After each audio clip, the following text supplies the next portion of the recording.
Concentration, or the bringing of the mind to a center and keeping it there, is vitally necessary to the accomplishment of any task. It is the father of thoroughness and the mother of excellence. As a faculty, it is not an end in itself, but is an aid to all faculties, all work. Not a purpose in itself, it is yet a power which serves all purposes. Like steam in mechanics, it is a dynamic force in the machinery of the mind and the functions of life. The faculty is a common possession, though in its perfection it is rare. Just as will and reason are common possessions, though a perfectly poised will and a comprehensive reason are rare possessions, the mystery which some modern mystical writers have thrown around it is entirely superfluous. Every successful man, in whatever direction his success may lie, practices concentration, though he may know nothing about it as a subject of study.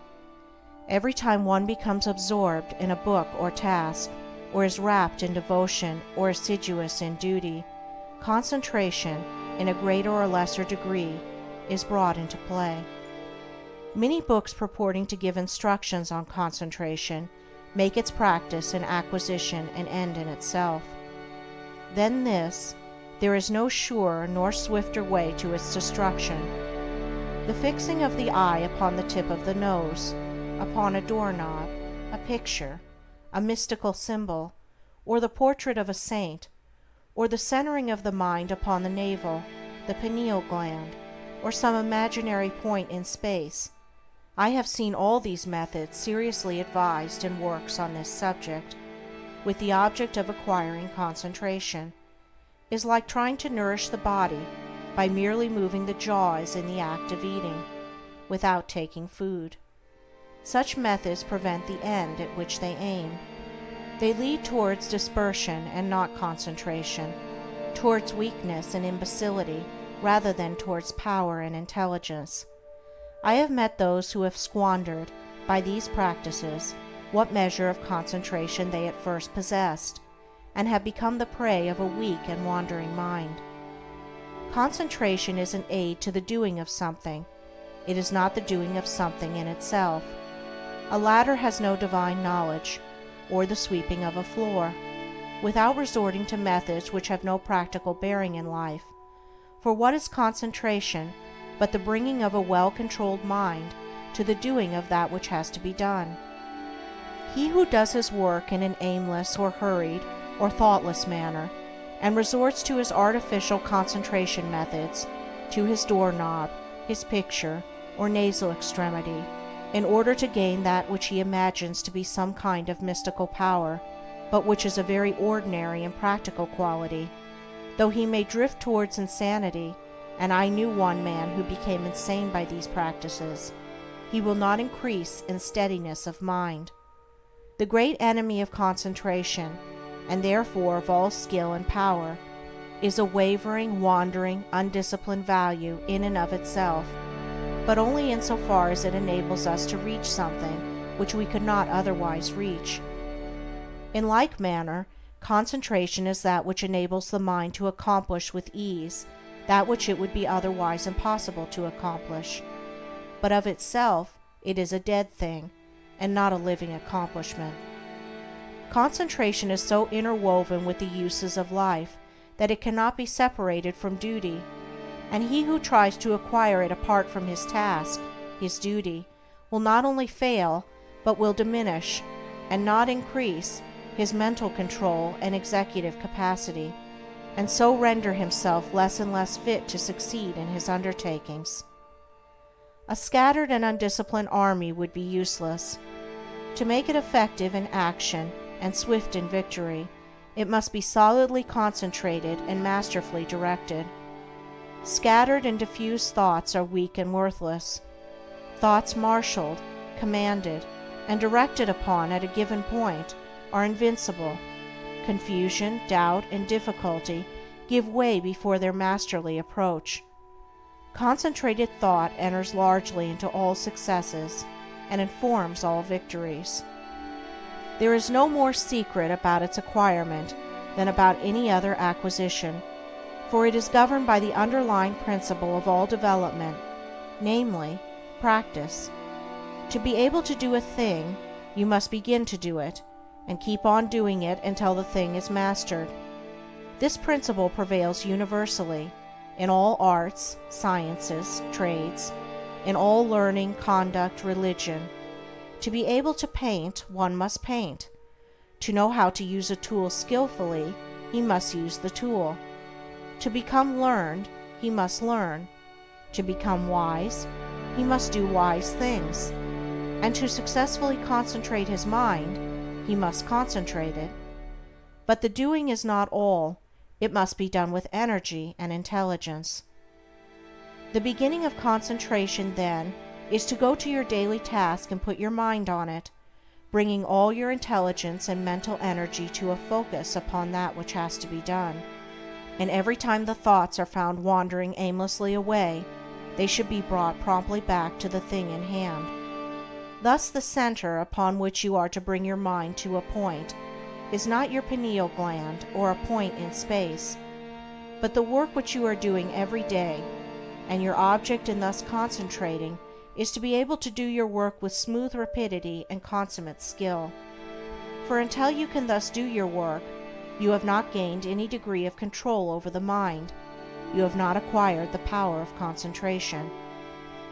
This powerful focusing of one's thought and energy and will upon the doing of things is difficult at first, as everything worth acquiring is difficult, but daily efforts, strenuously made and patiently followed up, will soon lead to such a measure of self-control as will enable one to bring a strong and penetrating mind to bear upon any work undertaken, a mind that will quickly comprehend all the details of the work and dispose of them with accuracy and dispatch.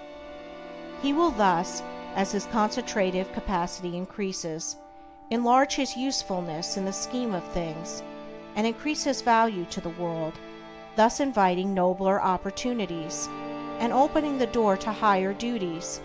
He will also experience the joy of a wider and fuller life. In the process of concentration, there are the four following stages. 1. Attention. 2. Contemplation. 3. Abstraction. 4. Activity in repose. At first the thoughts are arrested, and the mind is fixed upon the object of concentration, which is the task in hand. This is attention. The mind is then roused into vigorous thought concerning the way of proceeding with the task. This is contemplation. Protracted contemplation leads to a condition of mind in which the doors of the senses are all closed against the entrance of outside distractions, the thoughts being wrapped in, and solely and intensely centered upon the work in hand. This is abstraction.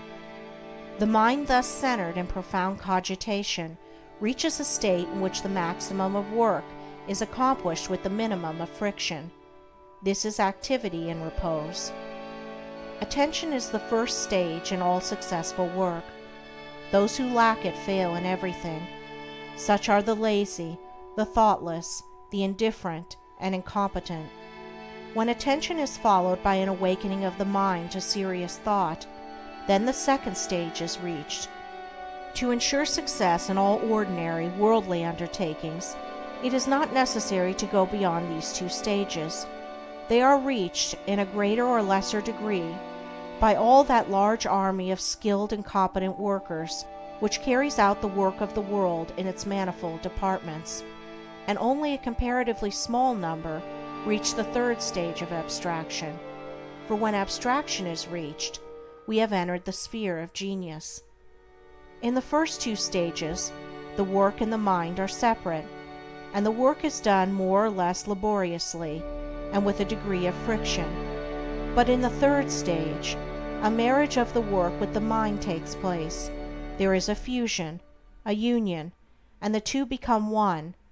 Then there is a superior efficiency with less labor and friction. In the perfection of the first two stages, the mind is objectively engaged, and is easily drawn from its center by external sights and sounds.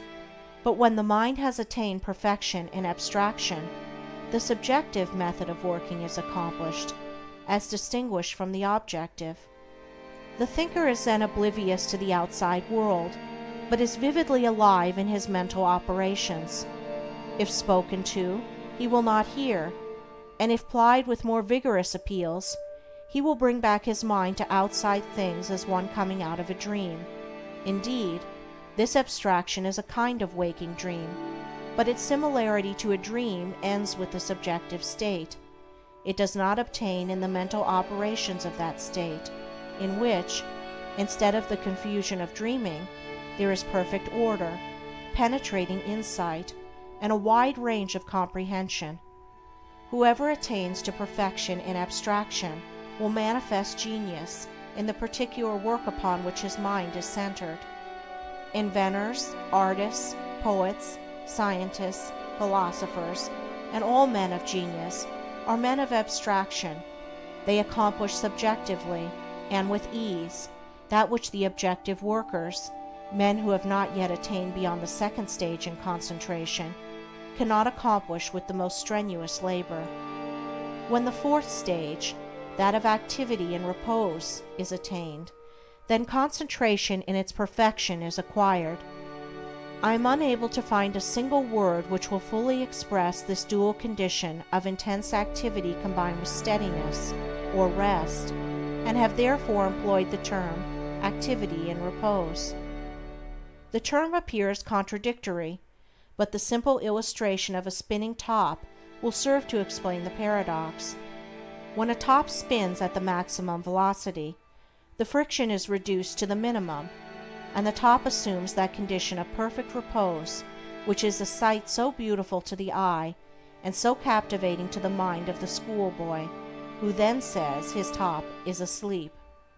The top is apparently motionless, but it is at rest, not of inertia, but of intense and perfectly balanced activity. So the mind that has acquired perfect concentration is, when engaged in that intense activity of thought which results in productive work of the highest kind, in a state of quiet poise and calm repose. Externally, there is no apparent activity, no disturbance, and the face of a man who has acquired this power will assume a more or less radiant calmness, and the face will be more sublimely calm when the mind is most intensely engaged in active thought. Each stage of concentration has its particular power. Thus the first stage, when perfected, leads to usefulness, the second leads to skill, ability, talent, the third leads to originality and genius, while the fourth leads to mastery and power, and makes leaders and teachers of men. In the development of concentration also, as in all objects of growth, the following stages embody the preceding ones in their entirety. Thus contemplation, attention is contained. In abstraction, both attention and contemplation are embodied.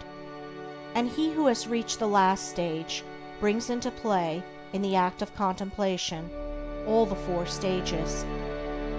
He who has perfected himself in concentration is able, at any moment, to bring his thoughts to a point upon any matter, and to search into it with the strong light of an active comprehension. He can both take a thing up and lay it down with equal deliberation. He has learned how to use his thinking faculties to fixed purposes, and guide them towards definite ends.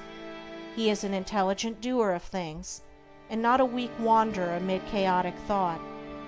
Decision, energy, alertness, as well as deliberation, judgment, and gravity accompany the habit of concentration, and that vigorous mental training which its cultivation involves leads through an ever-increasing usefulness and success in worldly occupations towards that higher form of concentration called meditation, in which the mind becomes divinely illumined and acquires the heavenly knowledge.